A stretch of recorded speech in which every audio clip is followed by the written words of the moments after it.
నమస్కారం, welcome to RS news VGR.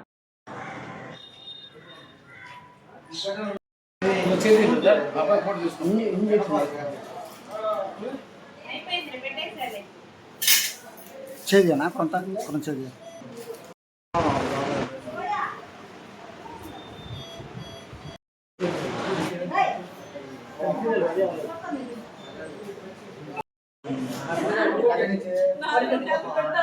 కూడా వాళ్ళ నాయన చనిపోయేటప్పుడు అప్పటి నుంచి సాక్కుంటే ఆ ప్రాంత బిడ్డ అయినాడు. నాకు ఎవరున్నారు, ఆ బిడ్డ నాకు కనిపెట్టుకొని ఉన్నా. నేను ఏ క్లాస్ చదువుతున్నాడమ్మా? 7th దాకా చదివాడు. ఏం గుద్దింది? బైక్ గుద్దిందంట సార్. నేను ఫోన్ తీసుకొని వస్తారమ్మా అని చెప్పిపోయాడు సార్. మళ్ళీ ఫోన్ కూడా లేదు అబ్బాయి కాడ.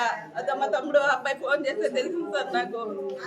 నేను కూలీ నెల చేసుకొని సాక్కున్నాను సార్ నా బిడ్డలని ఇద్దరిని.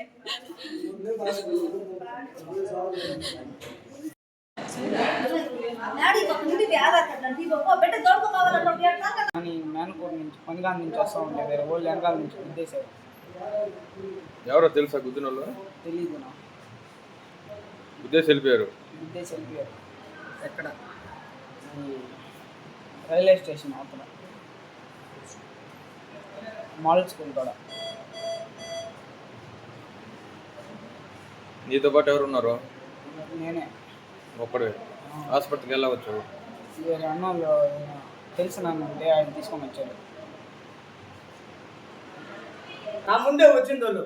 నా ముందు వచ్చినారు, వాళ్ళు గుద్దేశారు, వెళ్ళిపోయారు. సరే మన పిల్లవాడు అని చెప్పేసి నేను లేపుకొని ఎటువైపు వెళ్ళారు? ఇట్టే వచ్చారు, వెంకటగిరి సాయి వచ్చారు. సరే ఈయన్ని పిలుచుకొని ఆటోలో ఎక్కించుకొని ఆటోలో వచ్చిన. నేను బండిలో వస్తామని ఆటోలో రమ్మని చెప్పిన. హాస్పిటల్ పోతాం, పెద్ద హాస్పిటల్ పోతాము, చూపించి నిన్ను ఇంటికి అడుగుతాను రా నాని. చిన్న పనికి వచ్చేది మన కూడా పిల్లవాడు. మీతో పాటు వస్తాడా? నేను అప్పుడే వస్తా ఉన్నా. వాళ్ళు గుద్దేసినారు, రోడ్డు అంతా రక్తమే. కనీసం వాళ్ళు గుద్దిన వాళ్ళు కూడా కనీసం వాళ్ళు సారీ కూడా చెప్పను. నీకు ఐడియా లేదా గుద్దిన వాళ్ళు ఎవరు అనేది? నేను అరిచిన 100 మాటలు వచ్చా. నాకంటే ముందు బండి నెంబర్ ఉన్నది, వాళ్ళ ఫోటోలు ఉన్నాయి. నేను అరిచినా కూడా చెప్తున్నాడు. బండి ఫోటో తీసావా? బండి ఫోటో ఉన్నది, నెంబర్ వాళ్ళ ఫోటోలు ఉన్నాయి, బండి నెంబర్ ఫోటో ఉన్నది, మొత్తం ఉన్నది.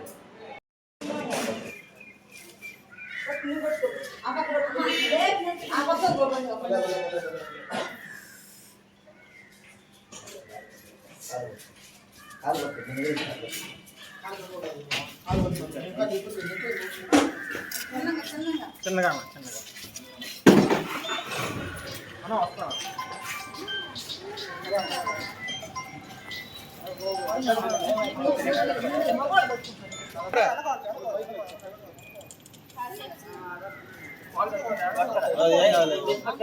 చిన్నగా రోడ్డు అంతేలమ్మా.